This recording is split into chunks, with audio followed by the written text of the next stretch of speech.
পর্যন্ত এমন অনেক আলেম নামে জালেম পর্যন্ত এই বিষদগার করছে। নাম যেহেতু দেখেছে ছাত্র শিবির, এই জন্য তাদের চুলকানি।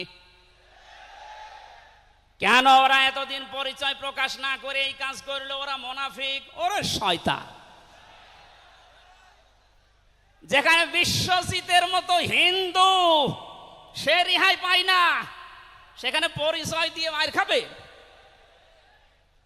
সুতরাং সাদিক সাহেব এবং এস এম ফরাদ ভাই সহ যারা পরিচয় গোপন করে এই জালেমের বিদায়ের জন্য এই বিপ্লব আমাদেরকে এনে দিয়েছেন, তাদেরকে প্রত্যেক থানায়, জেলায়, রাজধানীতে সংবর্ধনা দেওয়া দরকার। তারা এটা এমনিতেই করে নাই, তারা হযরতে আব্বাসের জীবন থেকে করেছে। অথচ হযরত আব্বাস রাসূলের বিরুদ্ধে বদরের ময়দানে বিরুদ্ধে যুদ্ধ করার জন্য আবু জাহেলের পক্ষ নিয়ে গিয়েছিল, অথচ তিনি ওই সময় মুসলমান। তার মানে নিজের পরিচয় গোপন করে বাস্তবতার নিরিখে স্থান কাল পাত্র ভেদে একটা কৌশল, এটা একটা হেকমা। ও জীবনে কোরআনই পড়ে নাই, হাদিস পড়ে নাই, ও ফতোয়া দিচ্ছে যে এ হচ্ছে মুনাফিক। এই জন্য ওনারা যা করেছে, আমি এখানে 9টা পয়েন্ট এনেছিলাম। সাদিক সাহেব ভাই সহ এস এম ফরাদ ভাই সহ 108 জন যা করেছে, সব নবীদের থেকে, নবীর মাদের থেকে, নবীর সাহাবীদের থেকে, নবীদের চাচার থেকে শিক্ষা নিয়ে এই হেকমতটা অবলম্বন করেছে। আল্লাহ তাদেরকে যেন সর্বোচ্চ মাকাম দান করেন, বলেন আমিন। আসতেছে মেহমান। বেয়াদবি করলে যে মানুষের জীবন ধ্বংস হয়ে যায় রাসূলের সাথে, তার প্রমাণ পেয়েছি নবীজের চাচা আবু লাহাবের জীবন থেকে। বিশ্ব নবী যখন সাফা মারওয়া এই পাহাড়ের উপরে উঠে দাওয়াত দিচ্ছিলেন, এই লোকটা ডাক দিয়ে বলেছে, তাব্বালাকা লিহাযা জামাতানা ইয়া মুহাম্মদ, হে মুহাম্মদ তুমি ধ্বংস হয়ে যাও। তাফসীরের কিতাবে সূরা লাহাবের তাফসীরে পড়েছে, আবু লাহাব মুহাম্মদুর রাসূলুল্লাহকে শুধু ধ্বংস হয়ে যা এ কথা বলে নাই। সামনে একটা পাথর ছিল, পাথরটা হাতে নিয়ে নবীজির দিকে এভাবে নিক্ষেপ করেছিল। ঢাকাবাসী খুব খেয়াল করে শোনেন, এখানে আমার 2টা পয়েন্ট আছে। আবু লাহাব 1500 বছর আগে মুহাম্মদুর রাসূলুল্লাহর দিকে যে পাথর নিক্ষেপ করেছিল, তাফসীরে ফি জিলালিল কোরআন মুফাসসির লিখেছেন সাইয়্যিদ কুতুব, যে নবীজির সামনে পাথরটা পড়েছিল, নবীজির শরীরে লাগে নাই। আল্লাহ পাক সঙ্গে সঙ্গে তার জন্য কোরআনের আয়াত নাজিল করলেন, শুধু এই হাতের জন্য না, তাব্বাত ইয়াদা আবি লাহাবি ওয়া তাব। ইয়াদানে ছিল শব্দটা, ইয়াদাদি বচন আল্লাহ দিয়েছেন, অথচ আবু লাহাব পাথর নিক্ষেপ করেছিল কয় হাত দিয়ে? আরো জোরে আরেকবার বলেন। আল্লাহ যে তার 2 হাতই ধ্বংস করে দিলেন। জবাব দিয়েছেন মুফাসসির এইভাবে, আবু লাহাব যদিও এভাবে পাথর নিক্ষেপ করেছিল 1 হাত দিয়ে, কিন্তু তার এই বাম হাত একটু নড়াচড়া করে সাপোর্ট দিয়েছিল। আপনি যদি এখান থেকে একটা কোনো কিছু নিক্ষেপ করেন এভাবে, এই হাত দিয়ে শুধু কাজ হবে না, এই হাতও নড়াচড়া করে সাপোর্ট দেবে। আল্লাহ এইটাও সহ্য করেন নাই। নবীজির বিরুদ্ধে যারা অবস্থান নিয়েছে, যে যতটুকু তার সাথে যারা সাহায্যে ছিল, সহযোগিতায় ছিল, আল্লাহ তাদেরকেও ধ্বংস করে দিয়েছেন।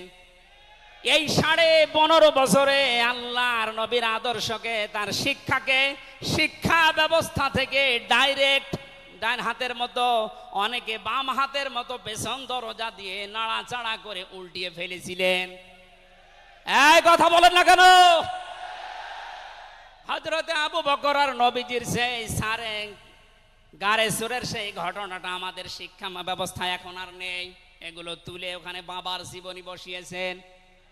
সুতরাং নবীজিকে যারা আঘাত দিয়ে শিক্ষা ব্যবস্থা থেকে 96% মুসলমানের এই দেশে নবীর আদর্শ বাদ দিয়ে অন্য কাউকে যারা বসাতে চেয়েছিলেন, যারা ডাইরেক্ট এগুলো করেছিলেন, যেগুলো মন্ত্রণালয়ের দায়িত্বে ছিল, বাম হাত দিয়ে যারা পেছন দরজা দিয়ে নাড়াচাড়া দিয়েছেন, উপদেষ্টা মণ্ডলের ভেতরে 2 জন আছে, তারা সমকামিতা প্রমোট করছেন, আমরা শুনতে পাচ্ছি।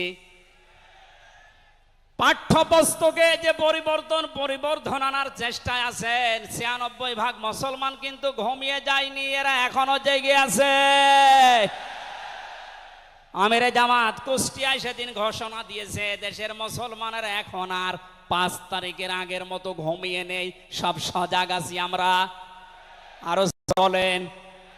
সুতরাং যারা ডান হাত দিয়ে চেষ্টা করছেন আল্লাহ বিরোধী, রাসূল বিরোধী, মানবতা বিরোধী এই কাজগুলোকে প্রমোট করার জন্য, বাস্তবায়নের জন্য, আর পেছনের দরজা দিয়ে যারা বিভিন্ন নাম নিয়ে আবুল আহাবের বাম হাতের মতো নাড়াচাড়া দিচ্ছেন, আল্লাহ পাক যদি ধরে আবুল আহাবের মতো ডান হাত বাম হাত সব কিন্তু ধ্বংস করে ছাড়বে।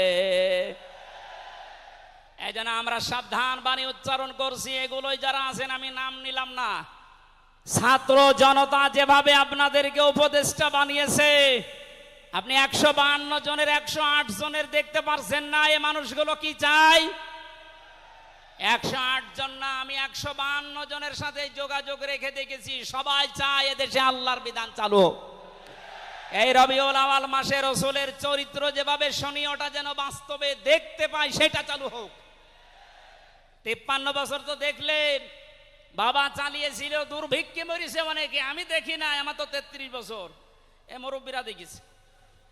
স্বামী চালিয়েছিল অনেকের চাচা চালিয়েছে 9 বছর, ভাবি চালিয়েছে, এমনকি বউ চালিয়েছে, এটা তো দেখলাম।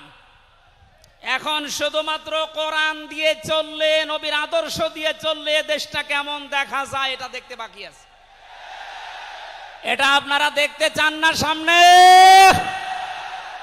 আমার জীবনের সবচাইতে বড় শখ, আকাঙ্ক্ষা, তামান্না এইটা যে চর্ম চোখে যেন আল্লাহ আমাকে দেখায় যে 56,000 বর্গ মাইল তার কালাম দিয়ে চলছে। এটা দিয়ে চললে যে কেমন দেখা যায়, এটা মিনি জান্নাত হয়ে যাবে। আপনি বিশ্বাস করেন, এটা মিনি জান্নাত হয়ে যাবে। অনেকের এখনো পর্যন্ত শ্বশুর ভয় দেখাচ্ছে। আমির জামাত সেদিন বলেনি যে শ্বশুর ভয় দেখাচ্ছে মেয়েদেরকে যে তোমাদের ঘর বন্দি করে রাখবে। অনেকে যারা ডাইল খায়, মামা বাবা খায়, লাল পানি, এরা কি খাবে?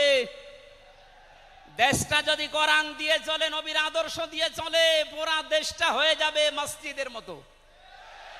মসজিদে প্রবেশ করলে যত বড় বিড়ি খোর হোক, যত বড় ডাইল খোর হোক, যত বড় বাবা খোর হোক, আর লাল পানি যেই খায়, ওই পরিবেশে গেলে কেউ কি চাইবে যে একটু লাল পানি খাই?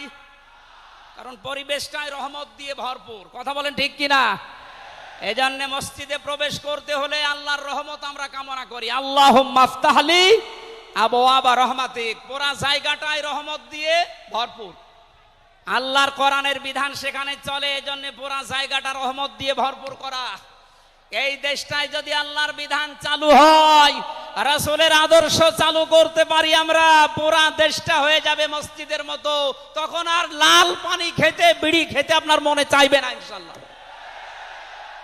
আপনি জান্নাতি হয়ে মারা যেতে পারবেন, এই গ্যারান্টি আমরা দিতে পারি। সুতরাং আমরা রাসূলের সাথে কোনো বিয়াদবি যেন না করি। আমার মনে হয় মেহমান এসে গেছে আমাদের।